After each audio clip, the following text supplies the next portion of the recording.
Hey, what's up, everyone? It's Randip. It's Dan Riccio. We got another video in store, and we got to start with the Vancouver Canucks. They're struggling down the stretch here. They're going to have a tough time trying to make the playoffs. We want to focus on the offseason in this video because they got some big decisions to make.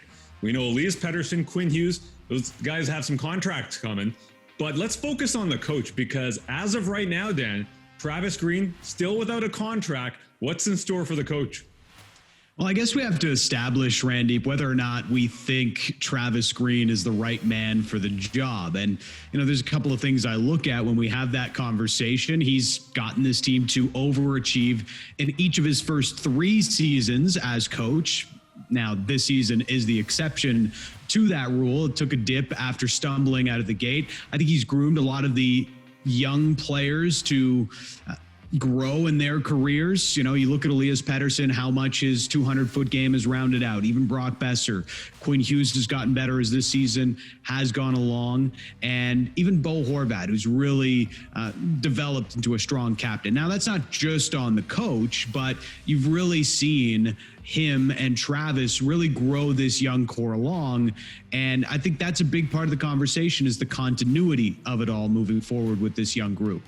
It is, but I think one question you have to ask for Travis Green is how many years has he actually had a team, a roster composed to make a real solid push? Last year, for sure, when they had Jacob Markstrom, when they had Chris Tanev, they traded for Tyler Toffoli on top of those pieces that you mentioned. But what happens this year? All of a sudden, those 3 players that I mentioned, they're gone. And now you're in a situation where, it's been a rough year with COVID and there's been a lot of, a lot of surprises and not good ones for the Canucks. But I guess the question here is how many of those years that he's been in charge of this team has he actually had a team that you would have expectations for? I think the last 2 years are pretty much it, Dan. Yeah, this year and we know all the challenges that have come with this year, but last year too. And yeah, okay, they were touch and go to make the playoffs before the season went on pause, and then they got in the bubble and they got hot. Ride some young goalies, with Thatcher Demko and obviously Jacob Markstrom at the time too. But, I look back at those series and Travis Green coached the heck out of that team and they bought in to force 7 games against Vegas, a team that was far better than the Vancouver Canucks. And even to beat, at the time, the defending Stanley Cup champions, the St. Louis Blues. He really concocted game plans that gave their opposition problems, and he got the buy-in from his team. Now, I guess, you look at the start of this year and, the team was a mess at 5-on-5 early on, especially defensively. And yeah, sure, Travis Green does get some blame as part of the whole debacle of January and February of this year, but that doesn't mean he should be moved on as head coach of this team. Everybody goes through struggles. How do you build from it? How do you gain from it? And I think he made the adjustments necessary as the season's gone on. And even after this COVID pause that the Canucks had, look at how they've come out of the gate. Look how they've bought in as a team. To me, this team is still fighting for Travis Green, and that's one reason I definitely want to bring him back. The key word there is buy-in. Travis Green does get that from his players dating back to last year, even the years before where his roster wasn't all that strong. He still had guys competing and trying to play meaningful games late into the season. But to some of those cons that you mentioned, the beginning of the year was rough, and it didn't seem like some of those changes in the system came fast enough. And the other thing is over the last 2 years, they've had very good goaltending. Last year was Jacob Markstrom. If he didn't get, hurt, he's probably a Vezina candidate. This year, Thatcher Demko for stretches, Braden Holtby for stretches have been very, very good. So show me a good coach and I'll show you a good goalie is the saying. And that's kind of the situation. Maybe if you're nitpicking Travis Green's last 2 years, he's had some very good goaltending. I guess the question here is how much of these negotiations or how much of this contract talk with Travis Green is performance-based and how much of it is budgetary with the Canucks? Because it seems like this is an organization that is trying to keep the purse strings closed a bit.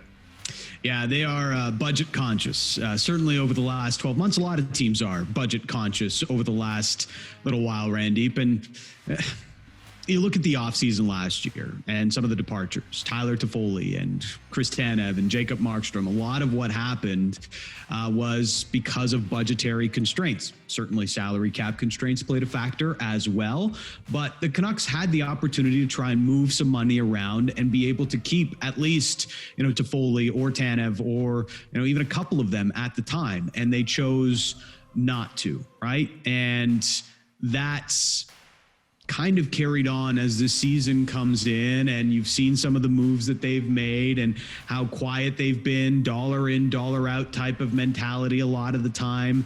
So the budget is certainly there, and it's been reported enough. You think about our show, the People Show last week, we're talking to Irfan Ghaffar, and he was mentioning, hey, maybe that expansion money comes in from Seattle and the Canucks, use some of those dollars to put towards a new contract for Travis Green. That's coming up at the end of the month. Now you look at some of the reports around hockey this week. A Canucks offer is potentially coming for Pierre LeBrun. So or from Pierre LeBrun was the report, but you connect the dots and you start to see that this isn't about performance necessarily. It's more about budget with the Vancouver Canucks. It is a budgetary thing, but scared money don't make money. You got to at some point make that move. It's like putting an item on hold at the store, right?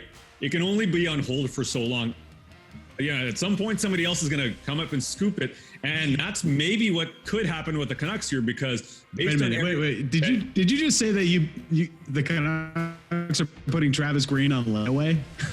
Kind of. It kind of feels like that, where you're just like essentially saying, hey, I swear I'm good for it. I'm good for it. Just hang tight a little bit more. That kind of feels what the Canucks are doing. But the key here is that, looking forward, everybody we've talked to on the show or, just behind the scenes, Travis Green is a well-respected coach in the NHL. If you kick the can down the road, this opens up options for Travis Green as well. We're talking late April now. Will there be interest from other teams? Who are some potential players in this discussion if the Canucks can't get it done? Well, there's going to be a lot of openings, right?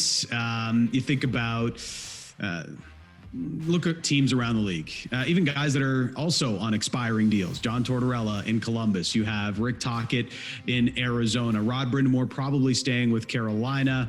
Everything is pointing towards that. I saw a quote from Tom Dundon saying, as long as I'm owning this team, Rod Brind'Amour is going to be the coach. So at least for the short term. So I think that that relationship is at least staying around. But there is an appetite for Travis Green. Everybody you talk to around the game really believes highly in that guy, in that coach. And I look at the Seattle Kraken. It makes a lot of sense. They don't have a coach yet. They know that there's a plethora of options available to them. They're going to wait to the offseason to see what kind of is there for them. The Anaheim Ducks, I know that's something you've talked about in the past, where kind of makes sense, as that's Travis's off-season home. That's where his family is. There's going to be options for Travis Green, and that's something the Canucks have to factor in here. The longer they let this go, from what I can tell, Travis's contract ends on June 1st. That's not that far away, Randip, so they're going to have to get something done quick. No, it's not. And, well-respected coach. He's a former player as well. So, the players have that automatic respect. And the Anaheim angle you take, Bob Murray, don't know what's going to go on there. Don't know what's going on with Dallas Eakins. He's got 1 year left on his contract, but that team's in a weird spot as well. They're going through a rebuild. So is this an opportunity that Travis Green's got a few options potentially on the board? The options for the Canucks are a little bit more limited, though, because if you are dealing with financial constraints, if you are not wanting to spend that much money, what options do you have? Because you mentioned some of the guys. Hey, John Tortorella, maybe, available on the scene. I don't think Vancouver's going down that road again. Bruce Boudreau, Gerard Gallant, all these coaches that are still free agents. But if we're talking about dollars with the Canucks, they don't really seem like free spenders on the free agent market for coaches either. So what other options do the Canucks have?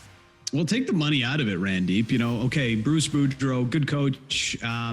Gerard Gallant, good coach. Claude Julien, good coach. Like all these guys, yes, their reputations speak for themselves.